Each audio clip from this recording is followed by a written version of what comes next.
दोस्तों, क्या बेटियां भी माँ बाप की इच्छाएं पूरी कर दिया करती हैं? आज की इस कहानी के अंदर बेटी आईएएस बन करके जब वापस लौटती है गांव की तरफ, तो रेलवे स्टेशन पर भीख मांगता हुआ उसका पिता उसको दिखाई दे जाता है और पिता को देख करके उसका अंतर्मन विचलित हो जाता है और दौड़ करके जाती है और बोलती है, पापा आप यहाँ कैसे, आप ये क्या कर रहे हो? और उसके हाथों से वो कटोरा छीनकर दूर फेंक देती है। मगर उसके बाद जो पिता उसको पूरी सच्चाई बताता है तो बेटी के भी आंखों में आंसू आ जाते हैं। और उसके बाद इस कहानी में जो घटना घटती है, पूरी कहानी यहाँ पर जानने वाले हैं। वीडियो को लास्ट तक ज़रूर देखा करें, क्योंकि दोस्तों इन वीडियो से हमें बहुत कुछ जानने और सीखने को मिलता है। नमस्कार, मैं हूँ सुदेश कुमार और तिरछी बात चैनल में आपका स्वागत है। यह घटना घटित होती है राजस्थान के एक छोटे से गाँव के अंदर, जहाँ पर दो माता पिता रहा करते। पिता का नाम रामकिशन होता है, इनकी इकलौती बेटी है जिसका नाम होता है रेखा। और ये माता पिता ईंट भट्टे पर काम किया करते हैं। ईंट भट्टे पर इतनी कमाई कर लिया करते जिससे कि इनका परिवार का भरण पोषण हो जाया करे। और बेटी पैदा जब हुई थी तो माँ बाप ने सोचा अब बेटा पैदा और या फिर और दूसरी बेटी पैदा नहीं करेंगे, क्योंकि हम गरीब हैं, एक बेटी है, इसी की अच्छे से परवरिश करेंगे, इसको अच्छे से पढ़ाएंगे लिखाएंगे और इसको कामयाब बना देंगे। कम से कम इसका जीवन स्वर्ग हो जाएगा, हमारा जीवन तो नरक के समान गुजर रहा है। यही बात सोच करके दोनों माँ बाप अपनी बेटी को पालने लगते हैं। अच्छी से अच्छी परवरिश और प्राइवेट स्कूल में उसका एडमिशन करवाते हैं जिससे कि पढ़ाई लिखाई अच्छे से हो सके। इसी तरह धीरे धीरे समय गुजर रहा होता है और बेटी को बार बार कहा करते, बेटी तुझे कुछ बनकर दिखाना है, तेरी बदौलत, तेरे बनने के लिए, तुझे कामयाब करने के लिए हमने और बच्चे भी पैदा नहीं किए हैं। इसलिए बेटी को स्पष्ट बता दिया करते। बेटी के मन में भी कामयाबी को पाने का एक जुनून सा सवार हो गया था जब बेटी 8वीं 10वीं क्लास में थी। और फिलहाल 10वीं क्लास में जब बेटी थी तो उसका एग्ज़ाम होता है। बेटी को अपने माँ बाप की सारी बातें याद थी कि उसे माँ बाप का सपना पूरा करना है। और फिर 10वीं क्लास में जब उसका रिज़ल्ट आता है तो वह टॉप कर जाती है। और इस बात को देख करके उसके माँ बाप उसे खूब आशीर्वाद देते हैं कि बेटी तू हमारा सपना पूरा ज़रूर करेगी और इसी तरह से अपनी पढ़ाई में मन लगाया कर रात दिन। अब क्या होता है, बेटी 11वीं क्लास में उसका एडमिशन हो जाता है। माँ बाप उसके लिए कमाते, पैसे इकट्ठे करते, उसको हायर एजुकेशन भी दिलानी थी, कॉलेज वगैरह में भी पढ़ाना था, तो कुछ पैसे माँ बाप ने अपने पास इकट्ठे रख लिए थे। मगर दोस्तों, जैसे ही ये लड़की 11वीं क्लास में एडमिशन लेती है और 11वीं क्लास में पढ़ने के लिए स्कूल में जाने लगती है तो इसकी जो माँ होती है वह बहुत ज़्यादा बीमार पड़ जाती है। और जब वह बीमार पड़ती है तो इनके पास जो जमा पूंजी रखी हुई थी माँ बाप ने, वो सारी की सारी माँ के इलाज में खर्च हो जाती है। और उसके बाद जब डॉक्टर को बुलाकर दिखाया जाता है तो डॉक्टर ये भी कहता है कि ये आपकी माँ बच नहीं पाएगी, इसको ऐसी बीमारी है। अब तो यहाँ पर पूरे घर में शोक का मातम हो जाता है। मगर जो इसकी माँ होती है इसको अपने पास बुलाती है और कहती है, बेटी हमने जीवन भर सपना देखा कि अपनी बेटी को पढ़ा लिखा कर बड़ा अफसर बनाएंगे, तू थोड़ा और पढ़ लिख करके अच्छे से अफसर ज़रूर बनना, मैं ऊपर बादलों में से तुम्हें देखा करूँगी। इस तरह की बात वो अपनी बेटी से कह रही थी। बेटी की आंखों में तुरंत आंसू आ जाते हैं, क्योंकि 11वीं क्लास में पढ़ती थी, इतनी अनजान तो नहीं थी। पता था उसको कि माँ जब चली जाएगी तो उसके बाद माँ आएगी नहीं। और उसके बाद दोस्तों पूरे घर में गमगीन माहौल था। 10 दिन के बाद इसकी माँ का देहांत हो जाता है और उसके बाद माँ का अंतिम संस्कार करने के बाद बेटी बहुत ज़्यादा परेशान, हैरान। अब जो पिता होता है बेटी से कहता है, बेटी जा स्कूल जा, पढ़ाई लिखाई कर। अब बेटी जैसे अनमने स्वभाव से स्कूल जाया करती, मगर जैसे ही 12वीं क्लास में होती है तो अपनी माँ की वो बातें याद आ जाती हैं बेटी को कि माँ ने कहा था अफसर बनना है पढ़ लिख करके और मैं तुम्हें बादलों से देखा करूँगी।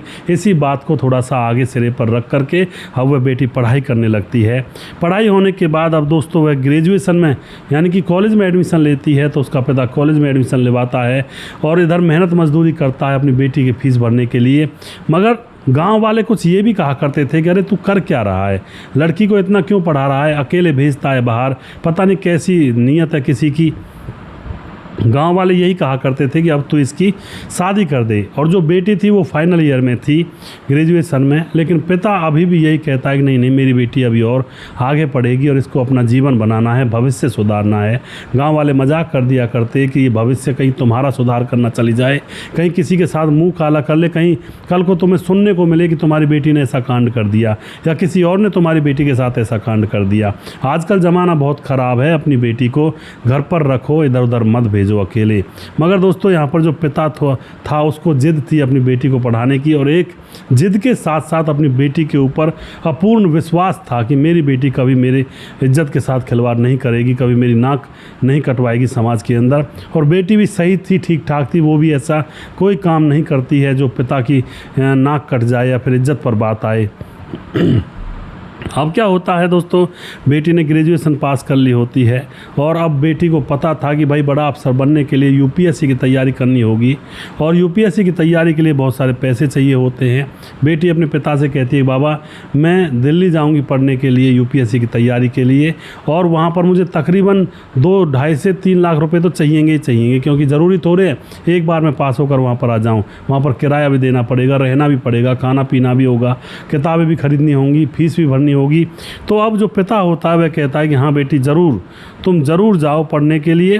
लेकिन दोस्तों इसी बीच गांव वाले कुछ ज़्यादा मजाक उड़ाने लगते हैं कि देखो अब इनकी बेटी यूपीएससी की तैयारी करेगी और गरीबी से तो निपटा नहीं जा रहा है, खाने के लिए 2 रोटी का इंतज़ाम नहीं है, और ये करेंगे यूपीएससी पास। इस तरह की समाज के अंदर बातें जब चलने लगती हैं तो उस बेटी के कानों तक भी कोई बात ऐसी आ जाती है, और फिर वह अपने पिता पर ज़्यादा बोझ नहीं डालती, सोचती है कि मैं अपने पिता के ऊपर बहुत ज़्यादा प्रेशर डाल रही हूँ, तो वह अब पढ़ाई लिखाई करने से बंद हो जाती है, घर बैठ जाती है।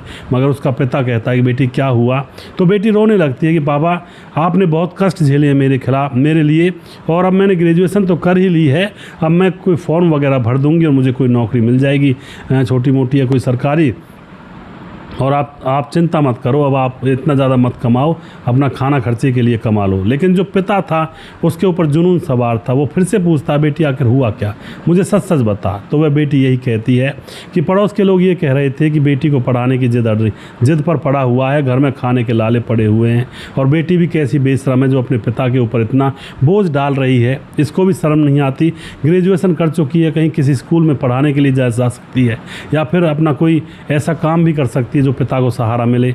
तो इस तरह की बातें जब वह बेटी अपने पिता को बताती है तो पिता कहता है कि बेटी घबरा मत, दुनियादारी तो दुनियादारी की तरह ही रहेगी।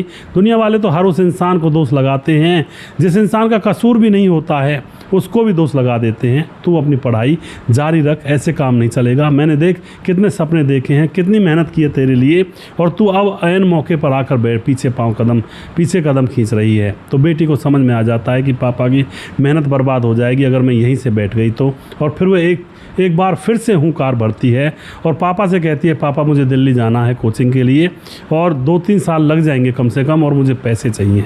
वो कहता है कितने पैसे चाहिए बेटी? तो वह कहती है मैं बहुत ही थोड़े पैसे उठाया करूँगी, मुझे 2.5 से 3 लाख रुपए तो फिर भी चाहिए ही चाहिए पापा।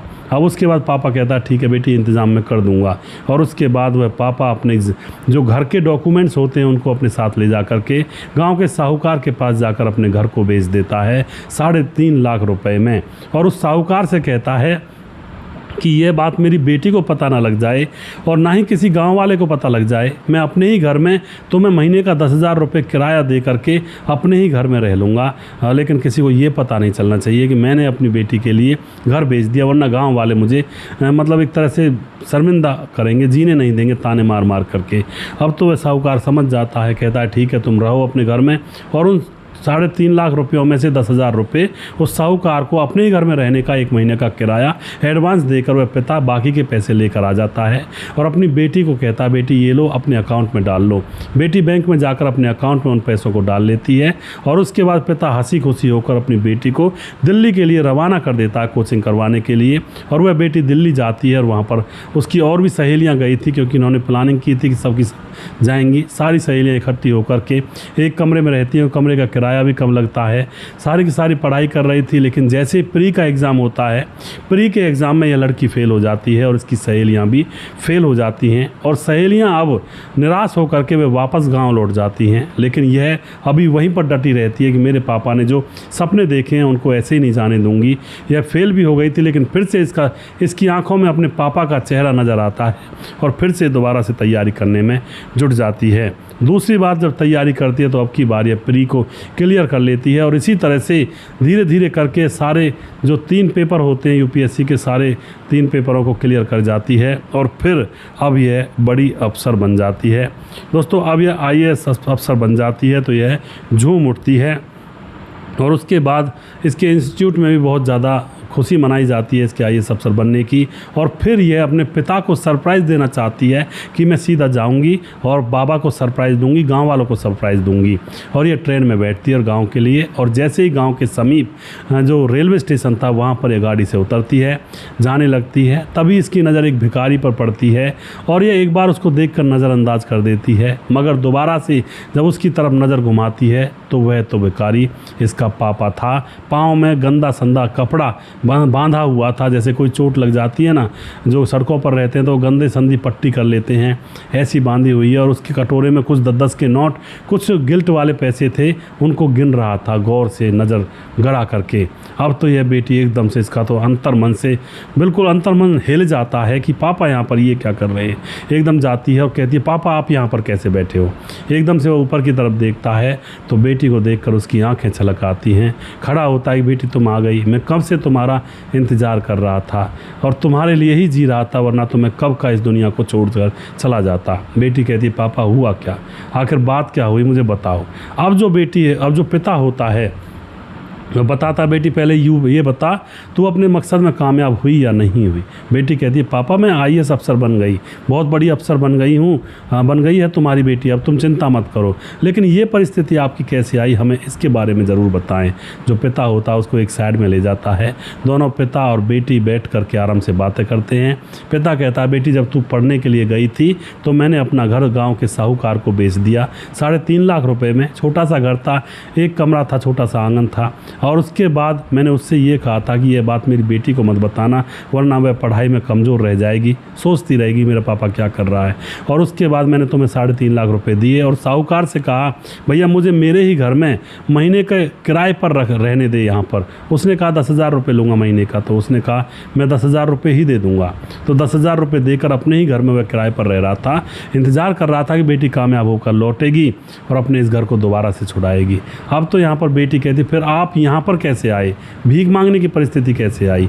पिता कहता है बेटी एक दिन मैं काम कर रहा था, मजदूरी करने के लिए वो पिता जाया करता था ईंट भट्टे पर, तो उसके पांव पर वजन गिर जाता है और वजन गिरने की वजह से अब वह मेहनत मजदूरी नहीं कर पाता है भट्टे पर।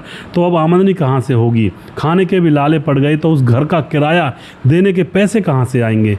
तो अब वह जो साहूकार होता है उसी को उसी के घर से निकाल देता है कि भाई अब निकल जाओ, पैसे हो जाएं तो आ जाना, पर वापस निकल जाओ। अब उसके बाद ये क्या करता, खाने के लिए भी कुछ चाहिए, कमा सकता नहीं था, पाँव में पट्टी बंधी हुई थी। तो वह अब रेलवे स्टेशन पर बैठ जाता है उदास। तभी कोई उसके सामने 10 रुपया डाल जाता है और फिर दूसरा कोई आदमी उसके सामने 100 रुपये डाल जाता है। इसको लगता है कि चलो ऐसे गुजारा हो जाएगा, और तब से यह बेचारा भीख मांग कर अपना पेट भर रहा है। और कभी जब तब उसकी पाँव की पट्टी करवानी होती है तो उस पट्टी को करवा लिया करता है, बाकी खुद ही पट्टी को पाँव पर लपेट लिया करता है, गंदी संदी जो पट्टी थी। ये सारी बातें सुन करके बेटी की आंखों में आंसू आ जाते हैं और बेटी अपने पापा से कहती है पापा खड़े हो जाओ। बेटी अपने पापा को सबसे पहले डॉक्टर के पास ले जाती है और डॉक्टर से उसके अच्छी तरह से पट्टी करवा करके फिर उसको एक मॉल में ले जाती है। मॉल में ले जाने के बाद उसको अच्छे से कपड़े पहनाती है, बाल सही से कटवाती है, नहलाती धुलाती है बाहर कहीं किसी होटल में ले जा करके। और जब पापा बिल्कुल पहले जैसा हो जाता है, अच्छे कपड़े थे, अच्छा मतलब शरीर बन गया था, और उसके बाद अपने पापा को अपने गांव लेकर पहुंचती है और वहां जा कर के उसी घर में जाते ही 10,000 रुपये उस साहूकार को देती है कि हमें इसी घर में रहना है। क्योंकि दोस्तों 10,000 रुपये इसलिए दे रही थी क्योंकि अभी तक वह जॉब पर नहीं चढ़ी थी। वो कुछ पैसे जो उसके पास थे वो उसके पापा ने जो दिए थे उसको कोर्स करने के लिए, उनमें से बचे हुए थे 20-30 हज़ार रुपये।